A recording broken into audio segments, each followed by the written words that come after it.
Like అక్కర్లేదు, subscribe అక్కర్లేదు. మీరు ఇచ్చే కామెంట్ మాకు చాలా ముఖ్యం. దయచేసి కామెంట్ చేయడం మాత్రం మర్చిపోకండి. ఏపీలో రాబోయే సర్పంచ్ ఎన్నికల్లో ఏ పార్టీ మద్దతుదారులు ఎక్కువగా గెలుస్తారు? ఏ వైసీపీ, బి టీడీపీ, జనసేన, బీజేపీ కూటమి, సి కాంగ్రెస్. వైఎస్ఆర్ కాంగ్రెస్ పార్టీలో ప్రస్తుతం చోటు చేసుకున్న పరిణామాలు ఆంధ్రప్రదేశ్ రాజకీయాల్లో పెను సంచలనంగా మారుతున్నాయి.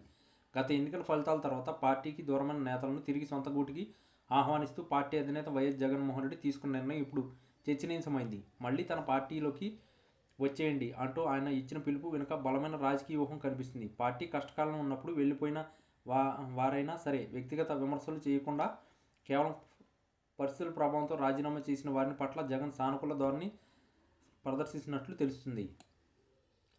పార్టీని క్షేత్రస్థాయి నుంచి పునర్నిర్మించే క్రమంలో పాత మిత్రులు కలుపుకుని పోవడం అత్యవసరమని ఆయన భావిస్తున్నారు. రాజీనామా చేసిన వారికి జగన్ చెబుతున్న గుడ్ న్యూస్ ఏమిటంటే గతంలో కంటే మెరుగైన ప్రాధాన్యత కల్పిస్తానని, పార్టీలో వారికి గౌరవానికి ఎట్లాంటి భంగం కలగకుండా చూస్తామని హామీ ఇవ్వడం.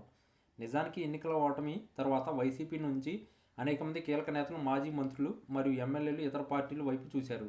కొందరు ఇప్పటికే అధికార కూటమిలోకి చేరగా మరికొందరు తటస్థంగా ఉండిపోయారు. ఇలా వెళ్ళిపోయిన వారందరినీ ఒకే ఘాటన కట్టకూడా ఎవరిపై అయితే తీవ్రమైన ఆరోపణలు లేవో వారు తిరిగి వస్తే బేషరతుగా ఆహ్వానించాలని జగన్ నిర్ణయించినట్లు సమాచారం. ఈ ప్రక్రియలో భాగంగా జిల్లాల వారీగా ఉన్న సమన్వయకర్తలకు ప్రత్యేక ఆదేశాలు జారీ అయ్యాయి. పార్టీని నమ్ముకుని ఉన్న కేడర్ మనోధైర్యం దెబ్బతీయకుండా చూస్తూనే సీనియర్ నేతలను తిరిగి రప్పించడం ద్వారా మళ్ళీ పునర్వైభవం తీసుకురావచ్చని వైసీపీ నాయకత్వం నమ్ముతుంది. ముఖ్యంగా పార్టీకి కంచుకోట్ల లాంటి ప్రాంతాల్లో పట్టు కోల్పోకుండా ఉండాలంటే పాత నేతల అనుభవం అవసరమని జగన్ భావిస్తున్నట్లు రాజకీయ విశ్లేషకులు చెబుతున్నారు.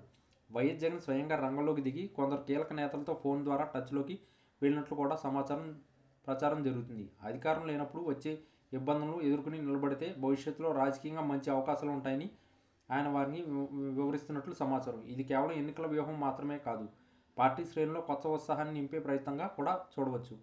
ఎవరైతే భావోద్వేగంతో లేదా ఒత్తిడికి లొంగి రాజీనామా చేశారో వారికి ఇది ఒక సువర్ణ అవకాశమని వైసీపీ వర్గాలు అంటున్నాయి. గతంలో జరిగిన పొరపాట్లు పునరావృతం కాకుండా ప్రతి ఒక్కరికి సముచిత స్థానం కల్పించేస్తామని పార్టీ అధిష్టానం భరోసా ఇస్తుంది.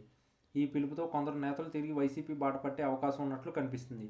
రాజకీయాల్లో శాశ్వత శత్రువులు, శాశ్వత మిత్రులు ఉండరనే సామెత నిజం చేస్తూ జగన్ అనుసరిస్తున్న ఈ మైత్రి హస్తం వ్యూహం ఎంతవరకు సక్సెస్ అవుతుందో వేచి చూడాలి. ప్రస్తుతం ప్రభుత్వం అమలు చేస్తున్న విధానాలపై ప్రజల్లో చర్చ మొదలైన తరుణంలో బలమైన ప్రతిపక్షంగా నిలబడాలంటే ఐక్యత అవసరమని జగన్ గట్టిగా నమ్ముతున్నారు. ఈ పునరాగమనం ప్రక్రియ ద్వారా పార్టీ వీడి వెళ్ళిన వారికి తిరిగి ఆత్మవిశ్వాసాన్ని ఇవ్వడమే కాకుండా కేడర్లో నెలకొన్న గందరగోళాన్ని తొలగించే ప్రయత్నం జరుగుతుంది. జగన్ ఇచ్చిన ఈ బంపర్ ఆఫర్ లేదా గుడ్ న్యూస్ ఇప్పుడు రాష్ట్ర రాజకీయాల్లో హాట్ టాపిక్గా మారింది. ఏదేమైనా వైసీపీని మళ్ళీ గాడిలో పెట్టేందుకు జగన్ వేస్తున్న ఈ అడుగులు భవిష్యత్ రాజకీయ సమీకరణలు పూర్తిగా మార్చేసే అవకాశం ఉంది. పార్టీ నిర్మాణం కోసం ఆయన చూపుతున్న ఈ చొరవ సొంత నేతల్లో ఎట్లాంటి మార్పు తెస్తుందో చూడాలి.